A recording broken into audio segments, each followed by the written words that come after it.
This is Shir 14 in our series on Avodas Habitachon. We continue bringing sources that seem to indicate, unlike the Chazon Ish, that a person can indeed rely on HaKadosh Baruch Hu to guarantee a good outcome. In the Sefer Kedushas HaLevi on Parshas Beshalach, the Baal Shem Tov brings down a teaching on the pasuk in Az Yashir, commenting on the words Hashem Tzilcha, Hashem is your shadow. The Baal Shem Tov explains that just like a physical shadow responds directly to the movements and actions of a person, so too the way they act in Shemayim is directly affected by the actions of a person below. If you act with Midas HaRachamim, the attribute of mercy, below, they above will reciprocate by acting with mercy toward you. This is the depth behind the words in Chazal, Kol Merachem al Abriyos, Merachem Alav Min HaShemayim. Whoever has mercy on creations, they have mercy on him from heaven. Shemayim literally responds to the way you conduct yourself below. Therefore, says the Baal Shem Tov, if a person is by Teach B'Hashem, that he will be provided all his needs, then Lamala, above, they will fulfill his requests and grant him all of his desires. Conversely, if a person is constantly worried over his parnasa and the parnasa of his family, then above, they will respond in kind by making him lack in parnasa. Praiseworthy is the person who does not forget Hashem and instead persists in his midas Habitachon. Hashem will act as his shadow, his tzilcha, constantly protecting him and being mechin, providing his parnasa in direct proportion to his bitachon.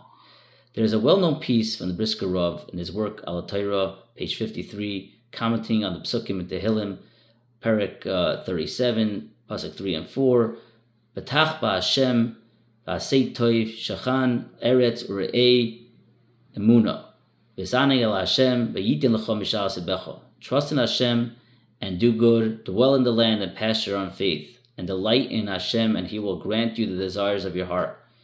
The Brisker Rav explains that through Midas Habitachon, a person can achieve kol davar, anything at all. He explains that if a person's reliance on Hashem is so powerful that he feels an oinig, a delight and enjoyment and true pleasure from the very act of relying, then Hashem will grant him all the desires of his heart. So, is there a machlekes between the Chazon Ish and these other sources?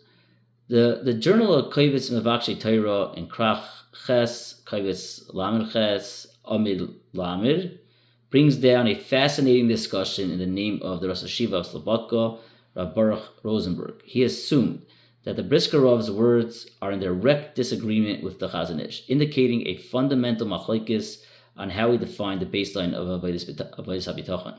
However, Rav David Soloveitchik did not agree with this. He argued that the Brisker Rav does not contradict the Chazon Ish. Rather, the Brisker Rav is simply discussing a much higher advanced level of Bitachon.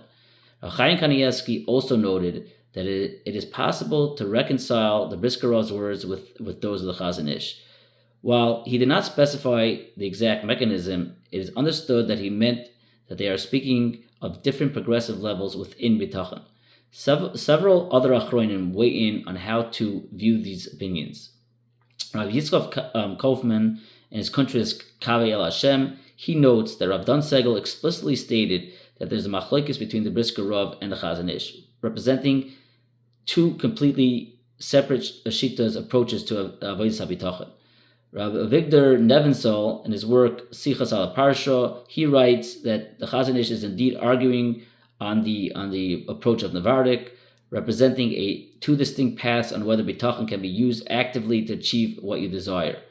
Rav Yisrael Elia Weintraub, in his Sefer Einei Yisrael, he addressed this in great length, arguing that there is in fact no machlokes at all. He explains that the Chazon Ish was merely defining the minimum required measure to fulfill the mitzvah Habitachon. However, the Chazon Ish would certainly agree that the validity of the higher levels described by the other Mefarshim.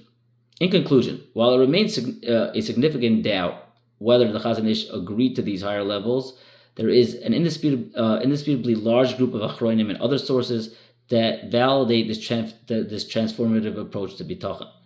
Therefore, every individual should act in accordance with what they are receiving from their Rabbeim on this subject. In the next Shiurim, we will go further back into history and explore several classic sources from Chazal that support this powerful approach to Bitachon. Have a wonderful evening.